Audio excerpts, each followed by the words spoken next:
সেই ব্যায়ামটি হলো আপনি জোরে জোরে হাঁটতে পারেন অথবা দৌড়াতে পারেন বা জগিং করতে পারেন। 30 মিনিট ডেইলি করতে পারেন অথবা সপ্তাহে 150 মিনিট, অর্থাৎ 30 মিনিট করে সপ্তাহে 5 দিন। অথবা সাইক্লিং করতে পারেন, সুইমিং করতে পারেন, ব্যাডমিন্টন খেলতে পারেন, টেনিস খেলতে পারেন।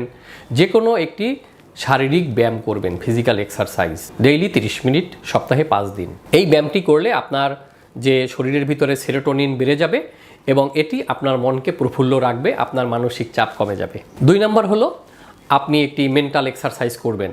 এটি হলো রিল্যাক্স করার একটি এক্সারসাইজ এবং এটি কি, এটি হলো আপনি যোগা করতে পারেন, মেডিটেশন করতে পারেন অথবা যে কোনো একটি ব্রিদিং এক্সারসাইজ করতে পারেন। আমার অন্য একটি ভিডিও কিন্তু আছে যে ব্রিদিং এক্সারসাইজ এবং কিভাবে করতে হয়, ব্রিদিং এক্সারসাইজ কিভাবে করলে আপনার টেনশন রিলিভ হবে, আপনি ইউটিউব থেকে সেটি দেখে নিতে পারেন। ব্রিদিং এক্সারসাইজ করে আপনি কিন্তু ভালো থাকতে পারবেন, আপনার টেনশন কমে যাবে।